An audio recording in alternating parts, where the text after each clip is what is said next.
In far too many cases, we export the raw product and re-import the same thing in processed form, thereby exporting African jobs and effectively paying for the wages of foreign workers.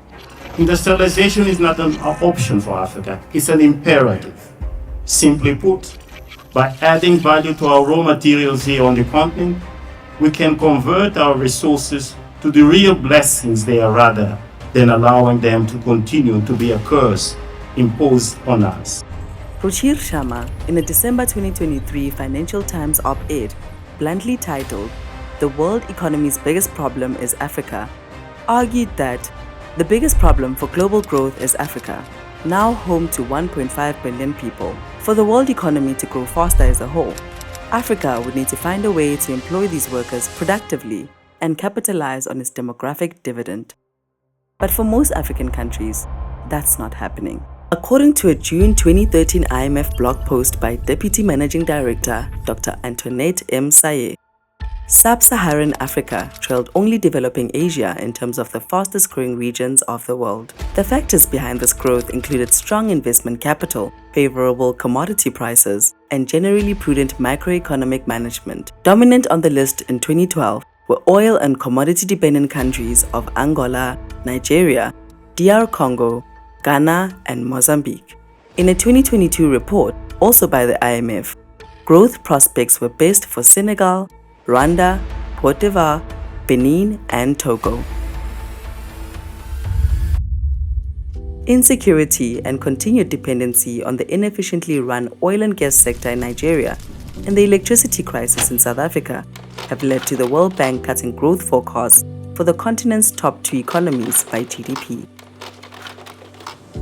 Africa Rising was in part informed by trends previously seen in India, where a 400 million strong middle class emerged with an insatiable appetite for consumption.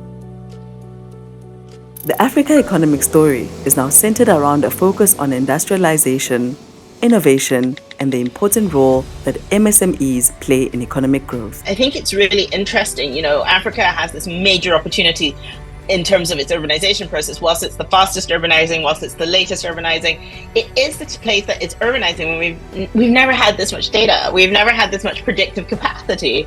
We know where people are moving, that, over 50% of city growth, even more, I think 60-70% city growth is going to happen in secondary cities.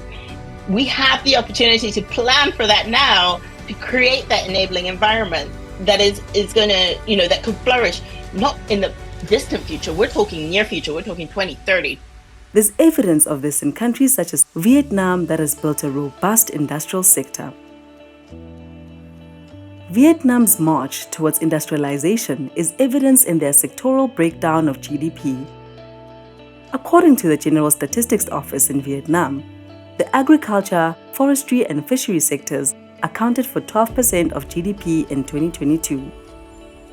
Industry accounted for 38%, and the services sector accounted for 41.33%.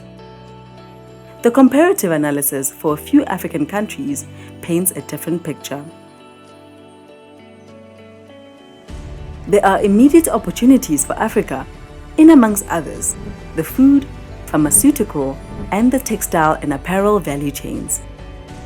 Agriculture is a logical go-to for industrialization, given that the continent's annual food import bill stands at $71 billion.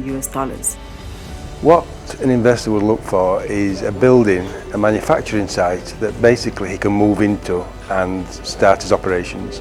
Fit for purpose also would mean things like sustainability, whereby the manufacturing process is a responsible way of manufacturing the products that the investor is looking to produce.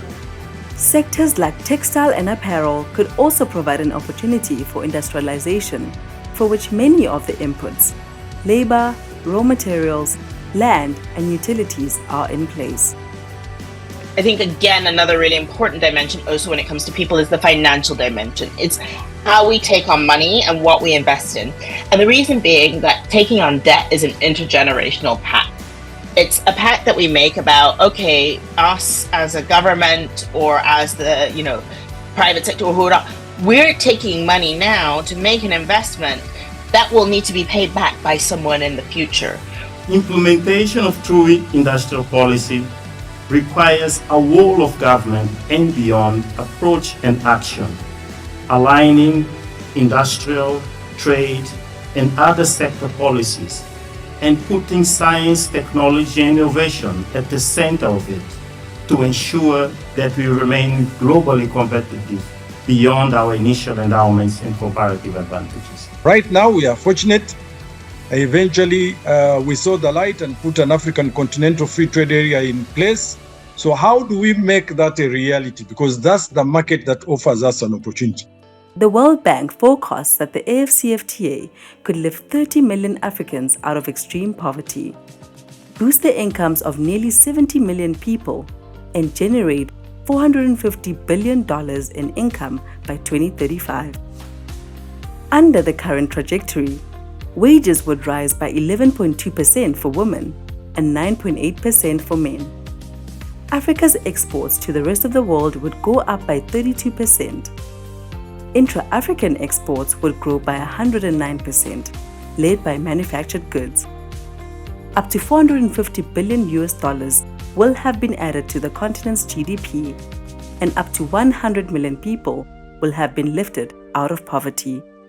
I do think, sort of on a more optimistic note, the African Continental Free Trade Agreement, like the philosophy behind that is exactly this. It's like trying to spread sort of more equitable, sort of regionally equitable growth across the continent. On the long-term basis, we really need to have our capital markets issuing innovative instruments and so on and so forth. So that's what I would like to see in 10 years' time. As we drive industrialization, let's also realize that industrialization needs resources. A well thought out and coordinated commodity strategy, implemented in a coordinated fashion, is one of the routes for Africa to gain a fair share of the resource rent in the short term, and to mobilize the resources necessary to finance its industrialization agenda in the long term.